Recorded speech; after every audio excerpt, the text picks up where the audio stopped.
Ja, en dan wil ik met u we gaan kijken naar een filmpje. Wat alles te maken heeft met mijn volgende gast. Kijk maar eens met.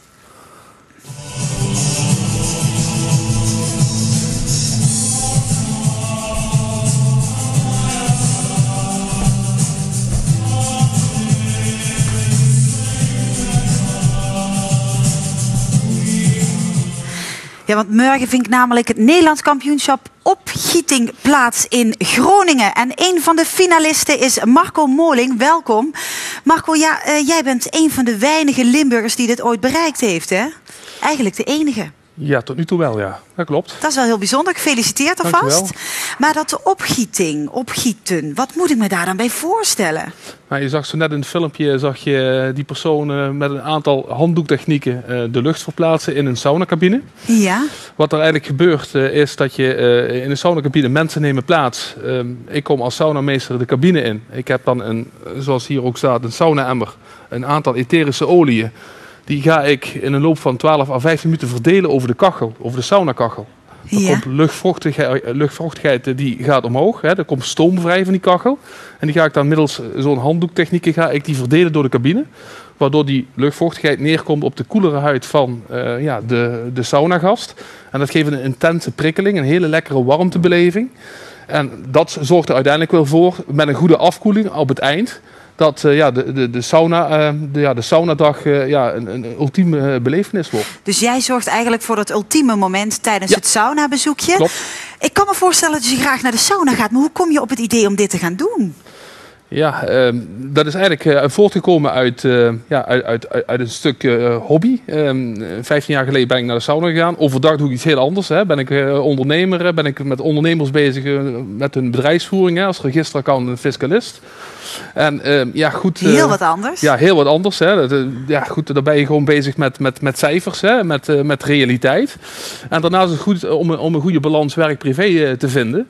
Nou ja, dat doe je dan middels die sauna. Hè. Daar ontspan je dan als het ware. En in zo'n sauna, 15 jaar geleden ben ik daar voor het eerst mee in aanraking gekomen.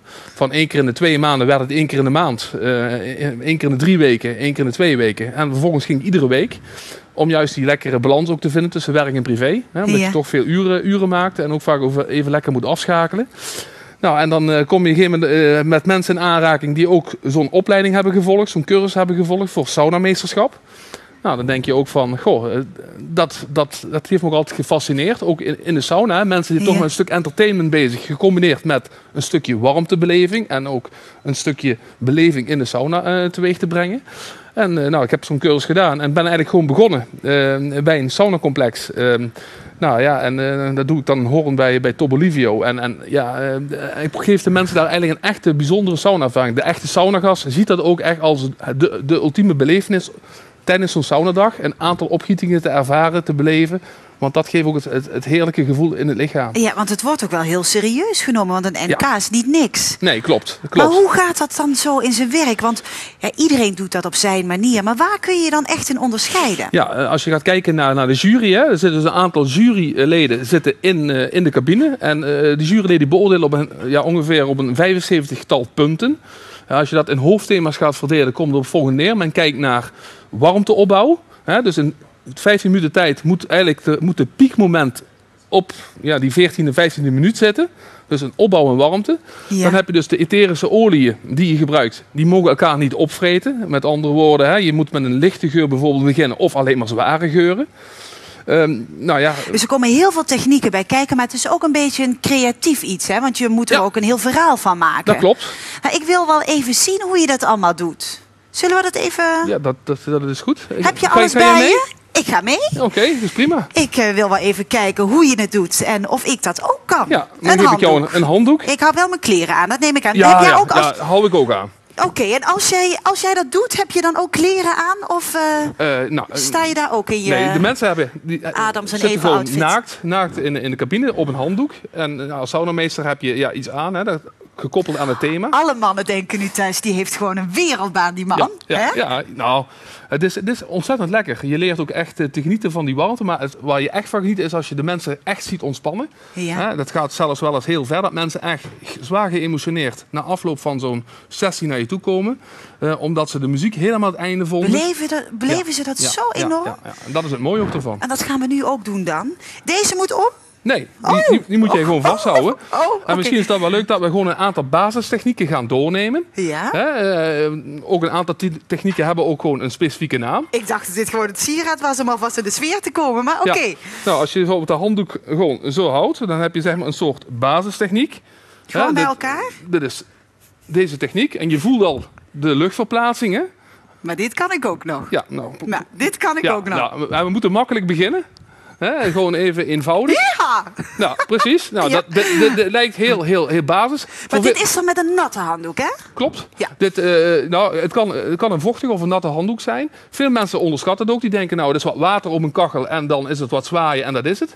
Maar iedere saunacabine is anders. Hè? Je hebt te maken met diverse houtsoorten, met diverse kachels. Met de omvang van de cabine. Daar moet je ook weer de hoeveelheid geur op afstemmen. En ook de wappers. Want nou ja, je ziet deze... De wappers, zoals we het noemen. Ja. Dit is eigenlijk een hele basistechniek. Maar dat is een hele goede techniek om de lucht in eerste instantie helemaal door de saunacabine te verdelen. Maar het is best wel... je hebt er wel wat energie voor nodig. Klopt. Want en je zit zelf in die warmte en je moet je ook nog eens even uitleven. Je staat in 80 graden warmte met een luchtvochtigheid die toeneemt. Waardoor de intense warmtebeleving aanvoelt als 110, 120 graden. Sta je dus eigenlijk een kwartier te werken voor de saunagast. Goed, nou ja, dit was de eerste. Dat was de eerste. Die is relatief eenvoudig. De helikopter noemen we die trouwens. Ja, daar kan me wel iets bij voor. Nou, dan heb je... Nou, lijkt me meer zo'n rodeo. Dit is eigenlijk de zweefmolen, noemen we die. Doe hem nog eens. Hoe? En doordraaien. Ben ik zo goed bezig of niet? Nee, je moet hem eigenlijk niet. Zo en dan zo, en dan overpakken. Eigenlijk een achtje. Je maakt eigenlijk een 8. Nou, ik kan ook bij jullie komen werken, zie ik. Huppakee, was die goed? Nou, komt in de buurt. Jij bent bang, hè, dat ik die finale ga winnen? Natuurlijk. Ja, misschien kun je volgend jaar meedoen. Nou, kijk, en dan heb je bijvoorbeeld... En dan heb je een mooie dan tijdens zo'n opgietsessie... is dat je dus technieken gaat combineren. Val hem maar eens dubbel. Zo. Ja? En dan dit is ook een helikopter. Alleen een dubbele helikopter. Kijk, en dan wordt het al wat lastiger, ja, zie ik. het wordt iets lastiger. Ja, want je moet er echt... Is goed voor je middenrif. Kijk nog maar eens hoe die gaat. En je voelt ook de lucht die verplaatst wordt. Dat is op een hele andere wijze nu. Ik zie dan je haren ook. Ik vind het al helemaal heerlijk. Ik ga het gewoon niet proberen, of wel? Wacht. Nee, nog één keer? Nog één keer. Dus hop. En overpakken.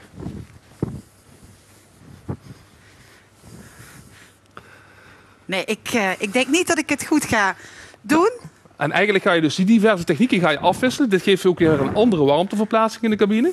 En zo ben je dus eigenlijk voortdurend bezig met warmte te verplaatsen, luchtvochtigheid die toeneemt en de beleving eigenlijk van de luchtvochtigheid die op de koelerhuid van de gas gaat condenseren. Ben je eigenlijk proberen om eigenlijk die ultieme saunabeleving Ja, en dan ga jij ervoor zorgen. Morgen de grande finale. Hoe groot schat je kans in?